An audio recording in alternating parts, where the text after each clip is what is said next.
And good day. Today we are flying the KI-45, and as promised, we have the starting up the Japanese line. This one is fully configured, but I did promise you guys a little bit of the history. This aircraft arose from a Japanese requirement for a heavy fighter. And given what we know, it had the same history, very similar to the ME-110, and a very similar combat history. A lot of people hoped that they could build twin-engine fighters, and that was all over the world, and they could compete with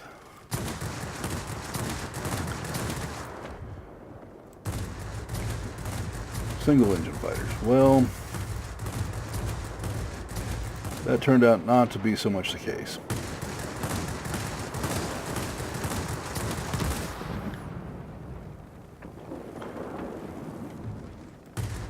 And it's probably no surprise that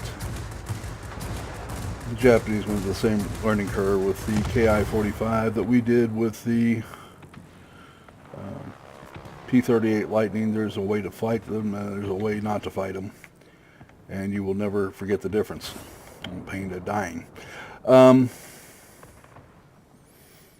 110 was just not the kind of ship that you try to get into a dogfight with, and many a pilot lost his life to Spitfires.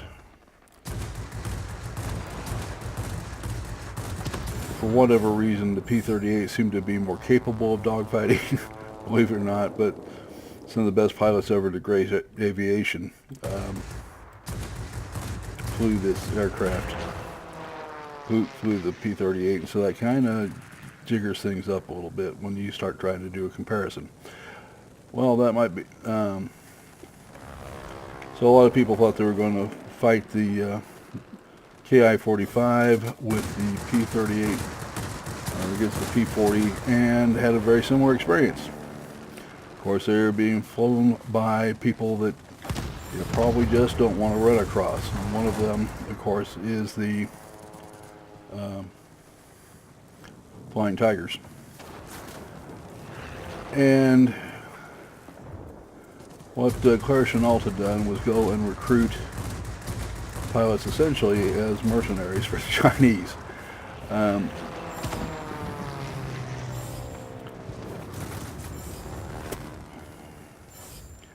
it didn't turn out hot for the Japanese.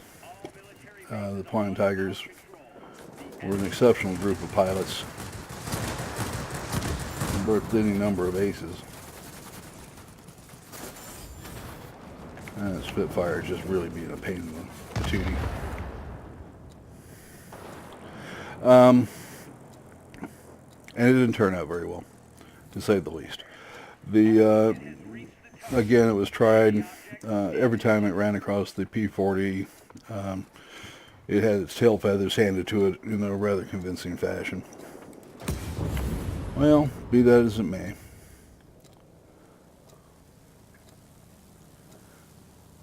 It did find a role as a heavy fighter, and as the Japanese got better used to using it, they had more success.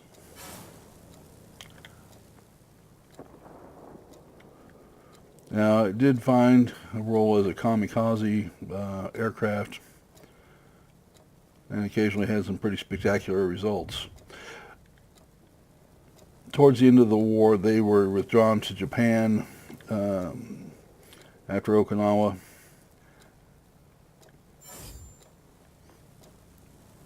And despite everything they could do, it was just not a very good interceptor against B-29s.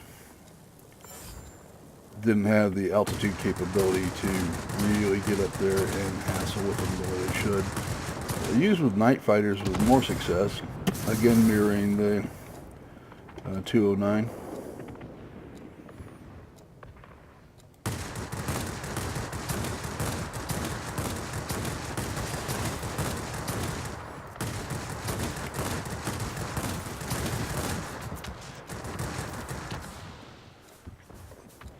but it wasn't what we want to call an unqualified success.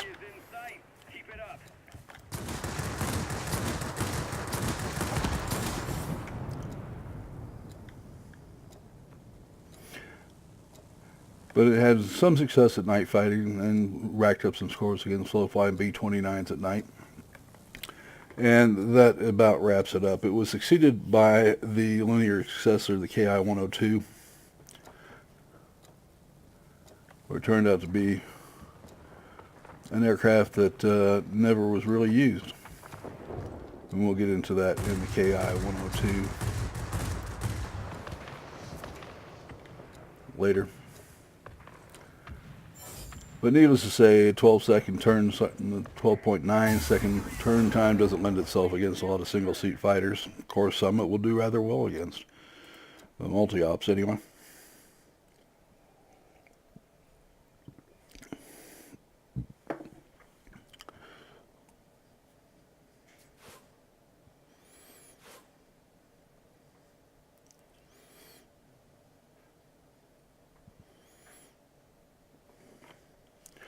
Alright, so we got our victory out of that. We killed 5 aircraft, assisted with 3. Came in second. And that's your KI-45 Dragon. So what Toru means. It was a fairly successful aircraft once people understood what role it had to be used in. It was not a successful aircraft when it was used as a lot of aircraft in this type were. But as a heavy fighter, it could carry a very good bomb load. You had an effective, the 20 and 37 millimeter cannons turned out to be fairly effective. And so it had some roles in ground attack and in anti-shipping. And as a successful kamikaze plane, unfortunately. And I say unfortunately because it was grievous to both sides. All right, gentlemen, thank you very much. We'll catch you tomorrow.